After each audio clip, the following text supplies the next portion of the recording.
Jadi saya pikir dengan bertambahnya pemain-pemain diaspora Indonesia, arahnya dari tim nasional Indonesia adalah untuk bisa lolos ke Piala Dunia tahun 2026. Walaupun banyak yang menilai bahwa tim ini dipersiapkan untuk Piala Dunia selanjutnya, tapi pada saat sekarang memang ada kesempatan untuk bisa lolos ke Piala Dunia, ya why not? Kenapa enggak? Coba diusahakan agar tim ini bisa lolos. Ya kalau nggak bisa lolos dari round 3 kan bisa saja nanti lolos dari round 4. Karena secara teori atau di atas kertas seharusnya nanti lawan-lawan di round 4 itu tidak sekuat seperti lawan-lawan yang sekarang berada di round 3. Jadi ya tidak ada salahnya juga Shin Tae-yong itu sudah menargetkan agar tim nasional Indonesia bisa finish di peringkat ketiga atau 4 di round 3 ini agar bisa nanti kembali berjuang di round 4. Jadi dengan tambahnya 2 pemain diaspora Indonesia berarti sekarang ini di skuad tim nasional Indonesia ada 14 pemain diaspora Indonesia. Berikut 2 pemain ini.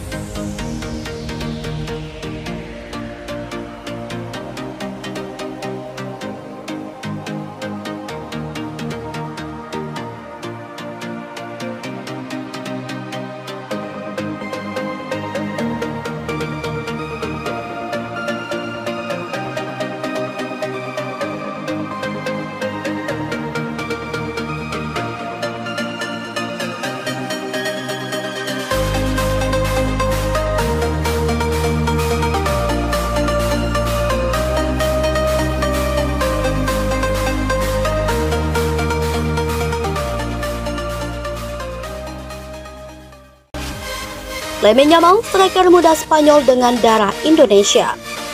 Lamine Yamal, striker muda berbakat yang tengah bersinar di jagat sepak bola Eropa. Tidak hanya dikenal karena bakatnya yang luar biasa di lapangan, tetapi juga karena fakta menarik bahwa ia memiliki darah Indonesia.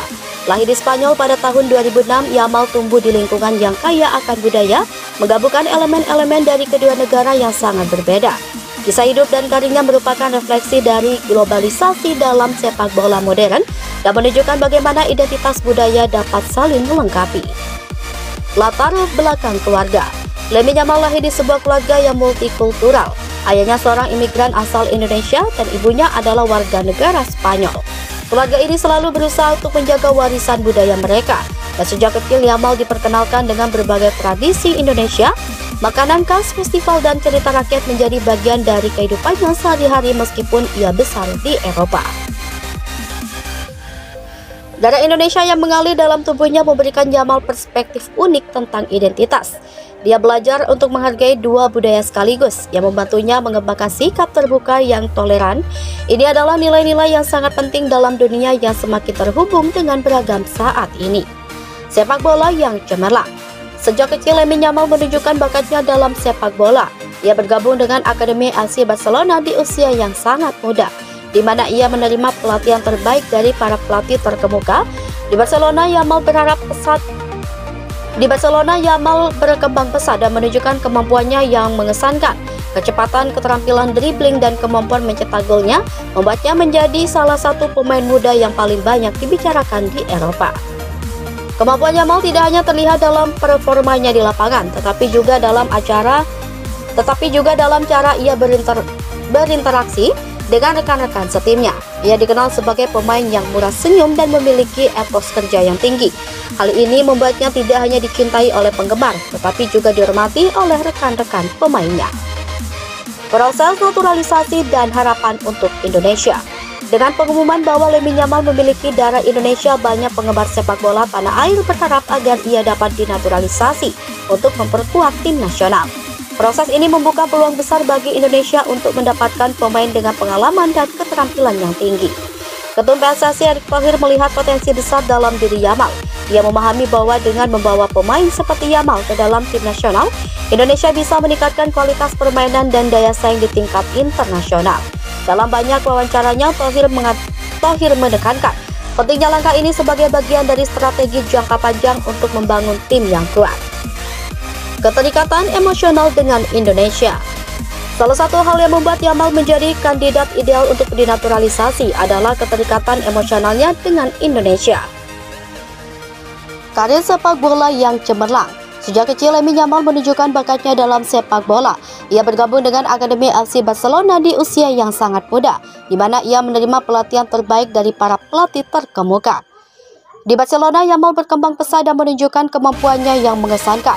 Kecepatan, keterampilan dribbling, dan kemampuan mencetak golnya membuatnya menjadi salah satu pemain muda yang paling banyak dibicarakan di Eropa. Kemampuan Yamal tidak hanya terlihat dalam performanya di lapangan, tetapi juga dalam cara ia berinteraksi dengan rekan-rekan setimnya. Ia dikenal sebagai pemain yang murah senyum dan memiliki etos kerja yang tinggi. Hal ini membuatnya tidak hanya dicintai oleh penggemar, tapi juga dihormati oleh rekan-rekan pemainnya. Proses naturalisasi dan harapan untuk Indonesia.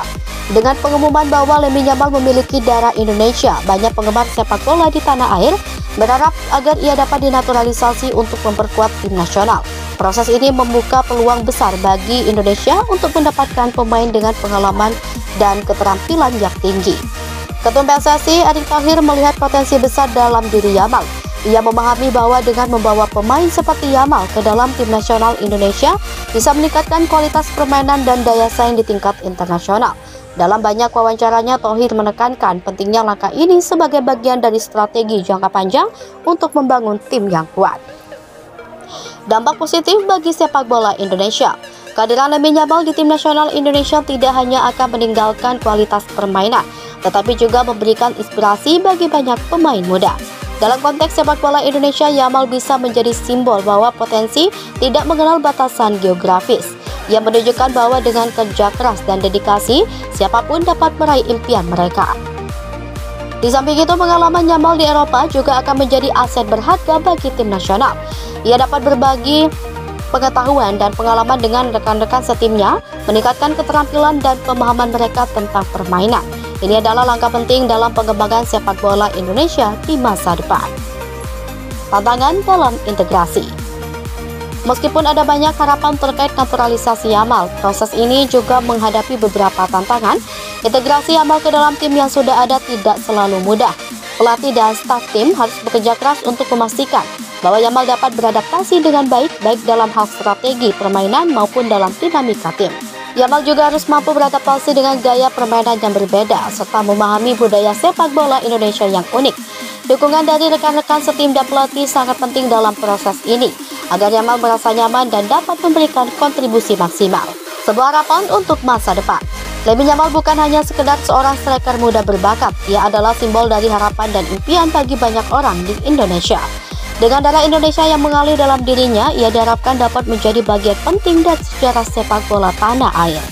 Keberhasilannya dalam proses naturalisasi dan integrasi ke dalam tim nasional akan menjadi momen bersejarah untuk mencerminkan perkembangan positif dalam dunia sepak bola Indonesia.